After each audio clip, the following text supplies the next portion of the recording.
Hello. അപ്പോൾ ഇന്ന് നമുക്ക് വളരെ പെട്ടെന്ന് തയ്യാറാക്കി എടുക്കാൻ പറ്റിയിട്ടുള്ള ഒരു പലഹാരത്തിൻ്റെ റെസിപ്പിയാണ്.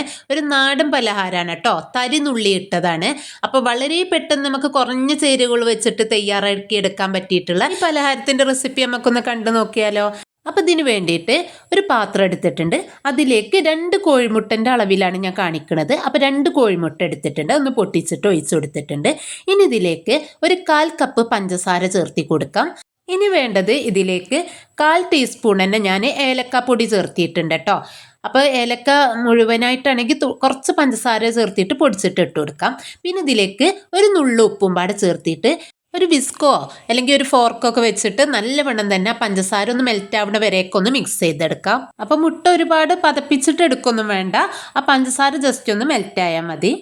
ഇനി ഇതിലേക്ക് വേണ്ടത് 1 കപ്പ് റവയാണ് കേട്ടോ എടുത്തിട്ടുള്ളത്. അപ്പോൾ ഈ റവക്കാണ് നമ്മൾ തരി എന്ന് പറയുന്നത് കേട്ടോ. അപ്പോൾ അതൊരു കപ്പിൽ എടുത്തിട്ട് അതിൽ നിന്ന് കുറച്ച് ആദ്യം ചേർത്തി കൊടുക്കുക കേട്ടോ. കുറച്ചായിട്ട് ചേർത്തിയിട്ട് കൊടുക്കാം.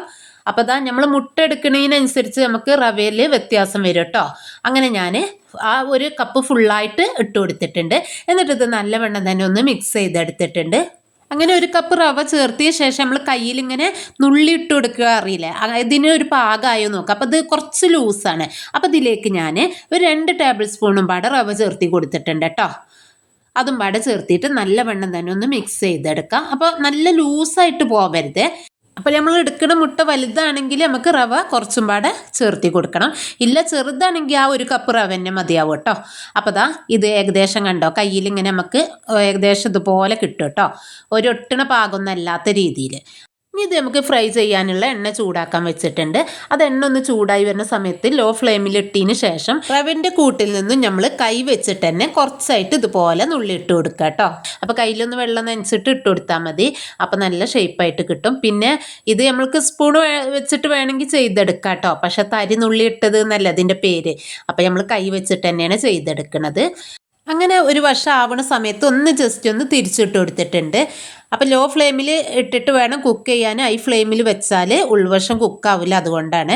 പിന്നെ ഡാർക്ക് കളറാവാൻ നിൽക്കും ചെയ്യരുത്, റവയാണ് പെട്ടെന്ന് കളർ മാറും കേട്ടോ. അപ്പോൾ ഇതിവിടെ റെഡി ആയിട്ടുണ്ട്. അപ്പോൾ നമ്മൾ പെട്ടെന്ന് എണ്ണയിൽ നിന്ന് കോരി മാറ്റണം. ലൈറ്റ് ഗോൾഡൻ ബ്രൗൺ കളറാവുമ്പോൾ എണ്ണയിൽ നിന്ന് കോരി മാറ്റാം. അങ്ങനെ ഞാൻ അടുത്തതും ഇതുപോലെ തന്നെ ഇട്ട് കൊടുത്തിട്ടുണ്ട്. അപ്പോൾ അത് നമ്മൾ ഫ്രൈ ചെയ്യുമ്പോൾ ശ്രദ്ധിച്ചാൽ മാത്രം മതി കേട്ടോ, തീ കൂട്ടി വെക്കരുത്.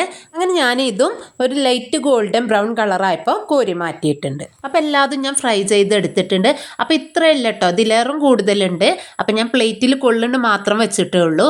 അപ്പോൾ അതാ നമ്മളെ തരി നുള്ളിയിട്ട് ഇത് ഇവിടെ റെഡി ആയിട്ടുണ്ട്. നല്ല ടേസ്റ്റ് ആയിട്ടോ കഴിക്കാൻ.